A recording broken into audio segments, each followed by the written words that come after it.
Durga jewellers తెలంగాణలో మొట్టమొదటి factory outlet మన కొత్తపేటలో ఫిబ్రవరి 14న గొప్ప శుభారంభం. నమస్తే, వెల్కమ్ టు సుమన్ టీవీ. నేను మీ యామ్ని.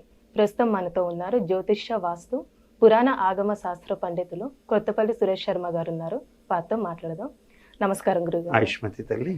గురుగారు, ఈ నెల మనకి రథసప్తమి వస్తుంది కదండి, అసలు ఆ రోజు ఏ విధంగా పూజ చేస్తే మంచిది, ఎలాంటి నియమాలంటూ పాటించాలండి? ఆదిదేవ నమస్తుభ్యం ప్రసీద మమ భాస్కర, దివాకర నమస్తుభ్యం ప్రభాకర నమోస్తుతే. సూర్యుడికి ఈ యొక్క రథసప్తమి రోజున ఎందుకు మనం కొన్ని ఆచారాలు చేయాలనేది ముందు తెలుసుకోవాలి. ఎలా సూర్యుడికి మనం చాలామంది ఏంటంటే పెద్దలు చెప్పారు కాబట్టి చేసేస్తున్నాం అనుకుంటారు. ఇలా చేతులు జాపిచ్చేసి పెద్దలు మనల్ని చిన్నప్పుడు తల చక్కగా నూనె పెట్టి రథసప్తమి రోజు చేయాల్సిన విధానం ఏంటో చెప్తున్నాం. చిన్నప్పుడు మా అమ్మమ్మలు కొంతమంది నానమ్మల వరుస అయ్యేవాళ్ళు నన్ను కూర్చోబెట్టి నాకు చేసినది ఇప్పుడు కూడా నేను చేసుకుంటున్న పద్ధతి. కాకపోతే అప్పుడు నానమ్మలు అమ్మమ్మల తర్వాత అమ్మ ఉండేది. అమ్మ తర్వాత ఇప్పుడు నా భార్య వచ్చి పెడుతుంది. ఎవరో ఒకరు పెడుతుంటారు. దీంట్లో ఏమి చేస్తారు అంటే ముందుగా అసలు రథసప్తమి రోజు మనం స్నానం ఎలా చేయాలి ముందు నిర్ణయించుకోవాలి. ఇది ఒక ప్రత్యేకమైనటువంటి సూర్య స్నానము. సకల విధాలైనటువంటి శారీరక మానసిక దౌర్బల్యాలని తొలగించే శక్తి ఆ యొక్క సూర్య భగవానుడికి ఉంది. ఎందుకు ప్రత్యక్షంగా సైన్స్ కూడా ఒప్పుకుంది ఏంటంటే విటమిన్ డి అనేది సూర్యరశ్మిలోంచి బాగా వస్తుంది మనకి అని. విటమిన్ డి ఒక్క చర్మ వ్యాధులకే కాదండి. చాలామంది ఓన్లీ స్కిన్ డిసీజెస్, వెంట్రుకలు రాలిపోవడానికి డి విటమిన్ అనుకుంటారు, విటమిన్ ఈ అనుకుంటారు. కానీ అది కాదు. విటమిన్ డి మనిషిలోని పాజిటివ్ లెవెల్స్ని ఒక్కసారి జీరోలో ఉన్న కాన్ఫిడెన్స్ లెవెల్స్ని అట్ట పైకి పెంచుతాయి. అయితే చేసే పద్ధతి తెలుసుకోవాలి. ఏం చేయాలి? ఇప్పుడు మనకు సమయం దగ్గరగా ఉంది కాబట్టి ఇమీడియట్గా ఈ వీడియోని ప్రేక్షకులు చూసుకుంటే, జపాపుష్పాలు అని చెప్పి కీర్తింపబడినవి మందార పూలు. ఎర్ర మందార పూలని చక్కగా తొడిమలతో తీసుకొని ఈ ఎర్ర మందార పూల కింద ఆకుపచ్చని తొడిమ తీసేసి మందార రెక్కల్ని శుభ్రంగా పువ్వుతో కూడా రెక్కలతో కూడా అట్లాగా దాన్ని నువ్వుల నూనెలో వేసేయాలి. వేసేసి అట్లాగే బజార్లో సురిటి చెక్క అని అమ్మేవాళ్ళు. ఇప్పుడైతే దొరుకుతుందో లేదో కష్టం అనుకోండి. ఒకవేళ రక్తచందనం కూడా వేసేవాళ్ళు. ఎర్రచందనం దంచి కొద్దిగా పొడి కూడా వేసేవాళ్ళు. తదనంతరం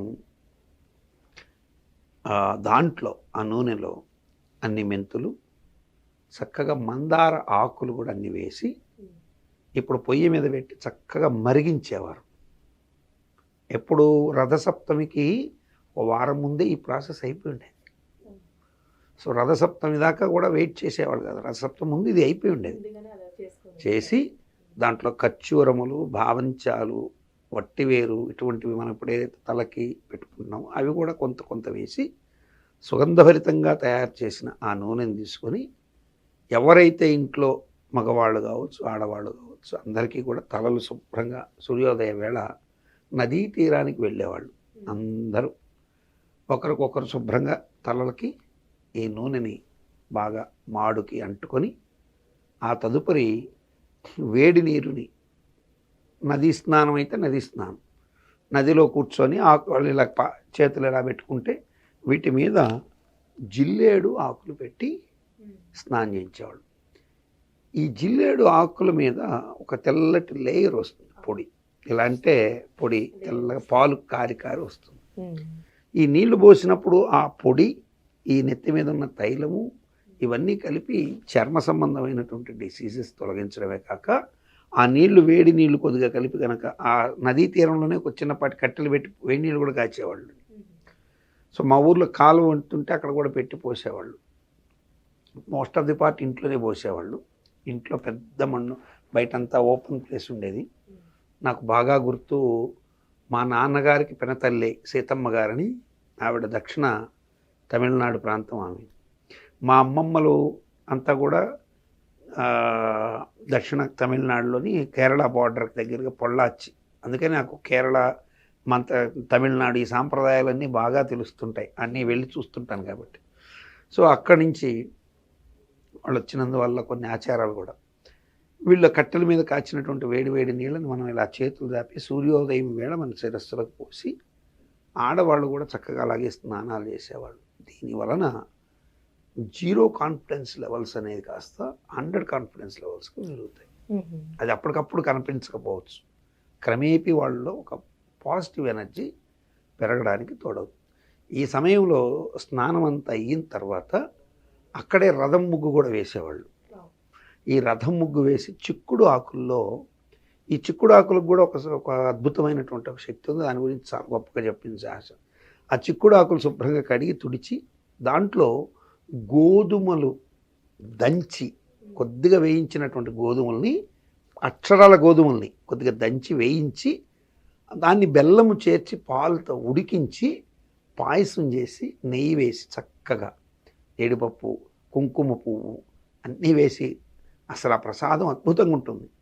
అది సూర్యభగవానుడికి ఆ రథం ముగ్గులు అక్కడక్కడక్కడ 7 గుర్రాల ముందు, అట్లాగే స్వామికి 12 ద్వాదశాదిత్య రూపంలో ఉంటాడు కాబట్టి 12 దగ్గర అన్నీ పెట్టి వారి వారి జన్మ నక్షత్రాలను బట్టి ఆయా దిక్కులో పెట్టిన ప్రసాదాలన్నీ మాకు ఇచ్చేవాళ్ళు. సో ఆ ప్రసాదాన్ని తినేవాళ్ళం. క్రమక్రమంగా రథం ముగ్గు అనేది అంతరించిపోయినా ఈ చిక్కుడాకులు గోడ మీద పెట్టి కూడా ప్రసాదం ఇస్తుండేవాడు మా అమ్మగా, అదే మా అమ్మమ్మలు కావచ్చు వీళ్ళు. ఆ తర్వాత ఇంట్లో చేసుకోవడం, చిక్కుడాకులు ఎగిరిపోయినాయి, ఆ చిక్కుడాకుల ప్లేస్లో ఏ ఆకు పెట్టడం తీసుకోవడం అలవాటైపోయింది. అంటే లభ్యం కాని పరిస్థితి. ఇప్పుడు ఒకప్పుడు చిక్కుడు చెట్లు, పందిరి చిక్కుడని, మామూలు గోరు చిక్కుడు చెట్టు కాదండి, పందిరి ఎక్కుతున్న చెట్టు ప్రతి ఇంట్లో ఉండేది. ఇప్పుడు ఆ చెట్లు పోయినాయి. అట్లాగే నేతి బీరకాయ చందమునని నేతి బీర చెట్లు కూడా ఇంట్లో ఎప్పుడు ఉండేవి, అవి కూడా వెళ్ళిపోయినాయి. ఇవన్నీ మనిషికి సైంటిఫికల్గా కానీ పాజిటివ్గా ఎనర్జీ ఇవ్వడంలో మంత్రపరంగా కూడా ఒక ఇది. చిక్కుడాకుల్లో పాయసం పెడితే చిక్కులు దొరికిపోతాయని కూడా ఒక వాదన కూడా ఉంది. కాబట్టి సూర్యభగవాను ఈ సమయంలో మా ఇంట్లో భవిష్య పురాణంలోని నమోస్తు సూర్యాయ సహస్ర రశ్మయే సహస్ర శాఖాన్విత సంభవాత్మనే అని ఒక సూర్యమండల స్తోత్రంతో ప్రారంభం చేసి పూజ చేసి ఆదిత్య హృదయం చెప్పించేవాడు మా అందరి చేత. అలా తతో యుద్ధ పరిశ్రాంతం సమరే చింతయాస్థితం రావణం చాకృతో దుష్ట యుద్ధాయ సముపుష్టిత అనే ఆదిత్య హృదయం అంతా కూడా అలా చిన్నప్పుడే మాకు పెద్దలు అలా నేర్పించారు. ఆ సంస్కారం అలా కొనసాగుతూ సూర్యభగవానుడికి చేసుకోవడం అనేది. కాబట్టి ప్రతి దాంట్లో కూడా మనం చూసినప్పుడు ఇది ఒక అద్భుతమైంది. ఇలా మీరు ఈ సూర్యభగవానుడికి ఇలా గనక చేసుకుంటే మంచి ఫలితాలు ఉంటాయి. అట్లీస్ట్ కనీసం ఆదిత్య మండల స్తోత్రాన్ని అయితే మిస్ కాకుండా చూసుకోవడం తప్పనిసరి, గుర్తించడం మంచిది. చాలా చక్కగా తెలియజేశారు గురుగారు, ధన్యవాదాలండి.